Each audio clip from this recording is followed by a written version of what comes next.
La decadencia de los visigodos dio paso al esplendor maometano en la península ibérica.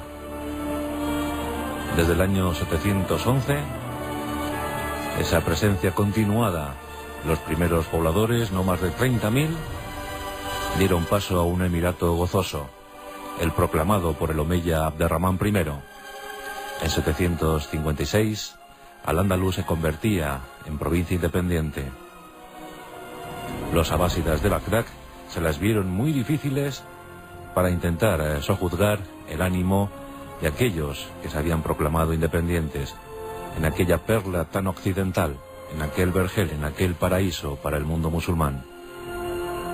En efecto, Al-Ándalus era algo más que una provincia rica, riquísima.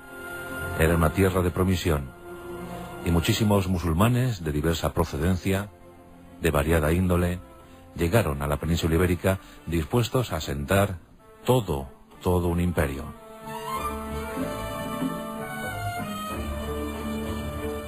Y los omeya, ese linaje espléndido proveniente de Damasco, con ese único superviviente después de la masacre a cargo de los abásidas, los omeya implantaron el emirato. Pero no todos los tiempos, no todos los años fueron de bonanza. A finales del siglo IX hubo serias discrepancias, hubo variados tumultos. Las marcas, las fronteras que se prefijaron en el Andalus daban síntomas de disgregación, de autonomía. Los reinos de taifas planeaban en el horizonte musulmán en la península ibérica. Aquellas marcas o fronteras estaban bien delimitadas por las ciudades: Zaragoza en el norte, Toledo en el centro y Mérida en el sur.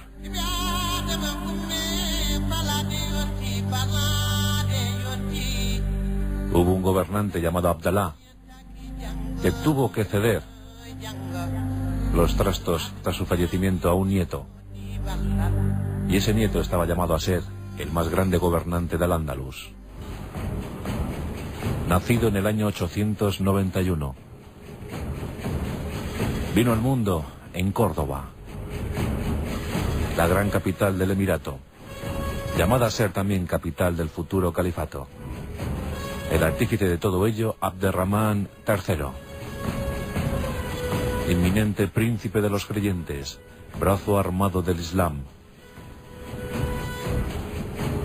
gobernante luminoso que recibiría el respeto de todos los reinos norteños cristianos. Nada se hizo, nada avanzó sin el consentimiento de Abderramán III, el más poderoso. Aquel que pasó a la historia como Al-Nasir Lidin Alat. Y es una historia muy frecuente en este tiempo de reconquista, en estos 780 años de constante trasiego, refriega, racia y aceifa. Hijo de musulmán, pero también hijo de vascona. Y es que a los omeya les gustaban mucho las mujeres del norte, mujeres rubias de ojos azules, que ni más ni menos eran como ellos. Los omeya eran rubios de ojos azules. En aquellos haremes reales de Córdoba, pues vivían muchísimas doncellas, muchísimas mujeres provenientes del norte peninsular. Los omeya las hicieron sus favoritas, las convirtieron en favoritas, y de ellas nacieron muchísimos emires y califas. Mudda era la madre de Abderramán III, y supo inculcar a su hijo el amor por la tierra, el amor y la fidelidad a su linaje. Abderramán III era corpulento, tenía ojos azules oscuros, y su pelo rubio era teñido constantemente de negro para infundir mayor respeto, mayor seriedad hacia sus súbditos. Fue un hombre justo, ecuánime, y que tuvo que reclutar un inmenso ejército de mercenarios eslavos, bereberes, gentes del Islam, para poder someter esas marcas fronterizas, esas marcas del norte, centro y sur. En aquel tiempo las ciudades se querían segregar, se querían separar.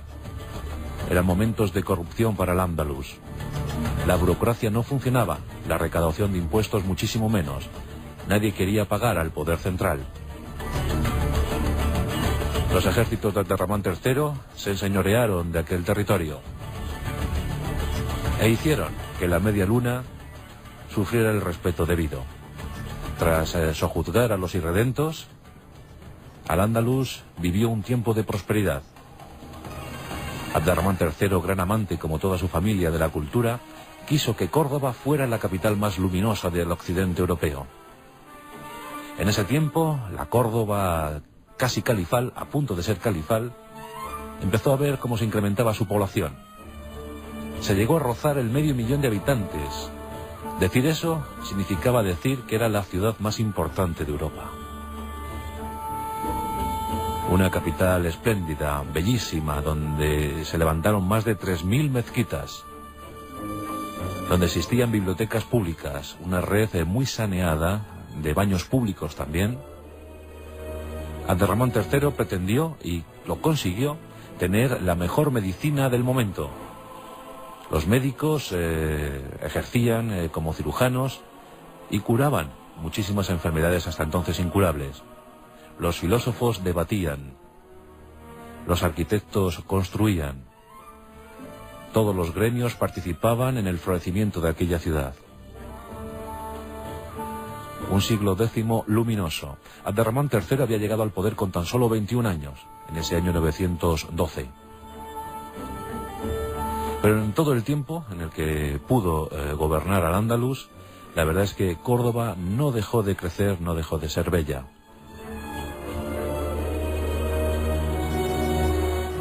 Y llegó el momento de las relaciones internacionales, y los embajadores andalusíes hablaron con el gran rey germano Otón I, o con el inmenso Constantino VII de Bizancio.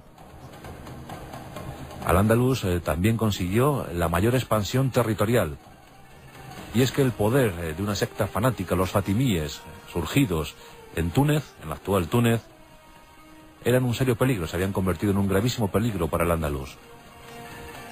Abderramán III organizó una expedición punitiva contra los territorios norteafricanos.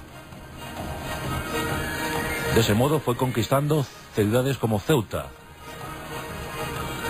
Melilla, esto ocurría en el 927, en el 931, también Tánger.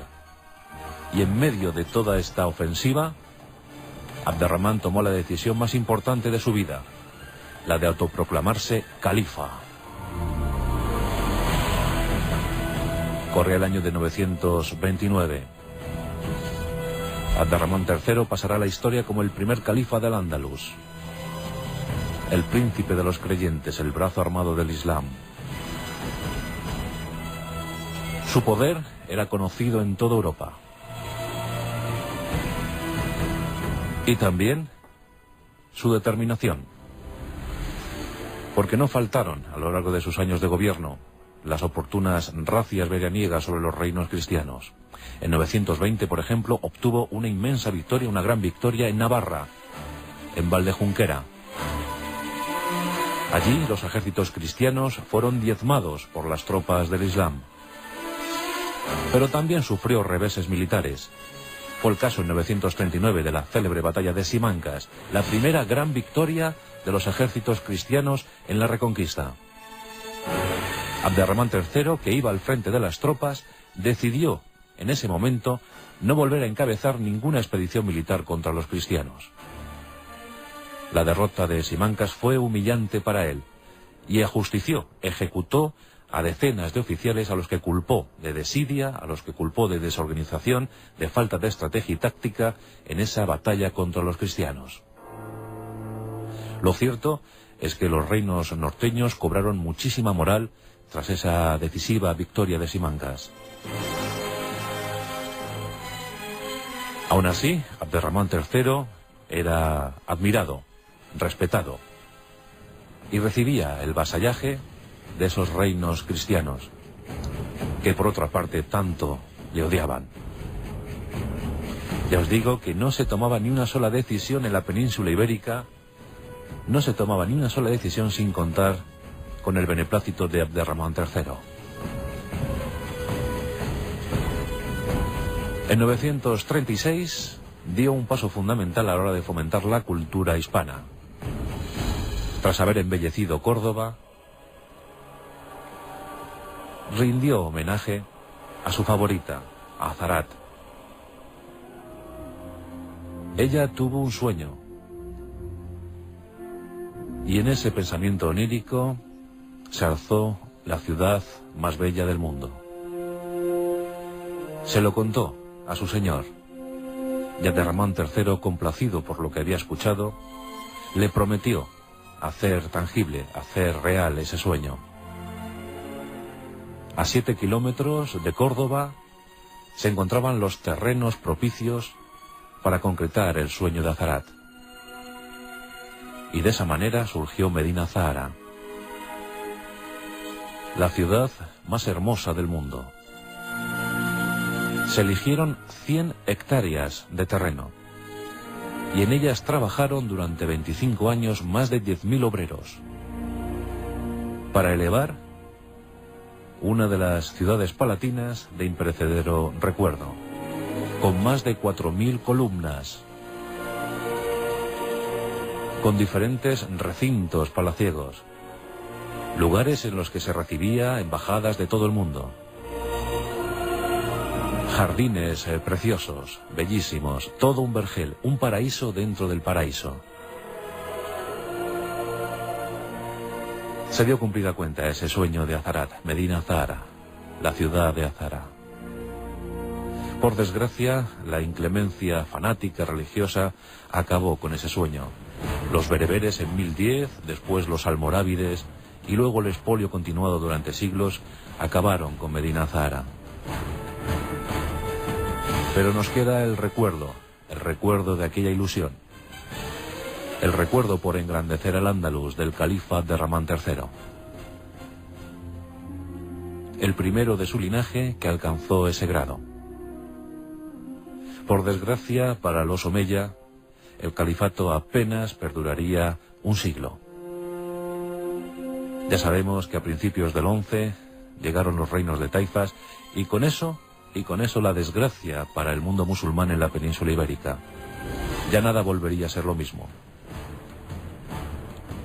Abderramán III falleció el 15 de octubre del año 961. Dice la leyenda que poco antes de fallecer, con 70 años ya cumplidos, echó la vista atrás y recordó lo acontecido en su reino en esos años. Y dicen que tan solo pudo recordar 14 días felices. En 70 años de existencia, tan solo un par de semanas. Todo lo demás fue cubierto por la sangre de la guerra, por la corrupción de la burocracia y por el temor a perder un mundo ideal. Abderramán III, Al-Nasir Ladin Alat, el príncipe de los creyentes, aquel que consiguió para el Andalus una luminosidad jamás vista hasta entonces, aquel que recibió el respeto de toda Europa, aquel que embelleció Córdoba hasta hacer de ella la ciudad más importante de todo un continente. En los tiempos heroicos de la Reconquista, en los tiempos de un trasiego que fue desde Covadonga hasta Granada, en 780 años, no solo de lucha, sino también de mestizaje, de convivencia, de entendimiento entre ambas culturas. Un mismo mundo dominado por un mismo Dios.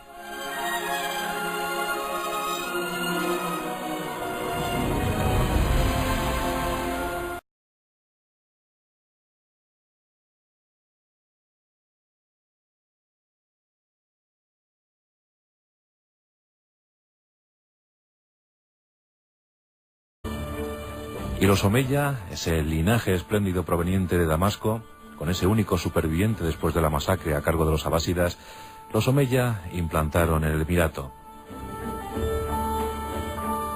Pero no todos los tiempos, no todos los años fueron de bonanza. A finales del siglo IX hubo serias discrepancias, hubo variados tumultos. Las marcas, esa presencia continuada, los primeros pobladores, no más de 30.000, dieron paso a un emirato gozoso, el proclamado por el omeya Abderramán I. En 756, Al-Ándalus se convertía en provincia independiente. Los abásidas de Bagdad se las vieron muy difíciles para intentar sojuzgar el ánimo de aquellos que se habían proclamado independientes.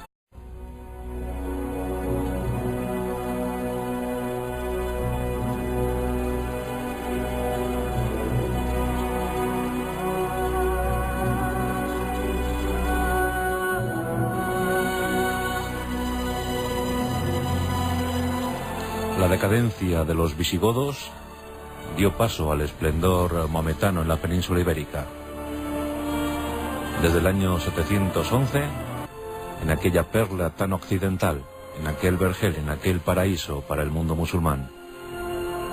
En efecto, Al-Ándalus era algo más que una provincia rica, riquísima. Era una tierra de promisión, y muchísimos musulmanes de diversa procedencia, de variada índole, llegaron a la península ibérica dispuestos a asentar todo un imperio.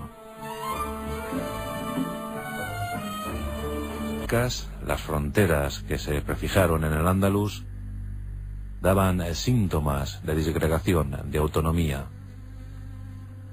Los reinos de taifas planeaban en el horizonte musulmán en la península ibérica. Aquellas marcas o fronteras estaban bien delimitadas por las ciudades. Zaragoza en el norte, Toledo en el centro,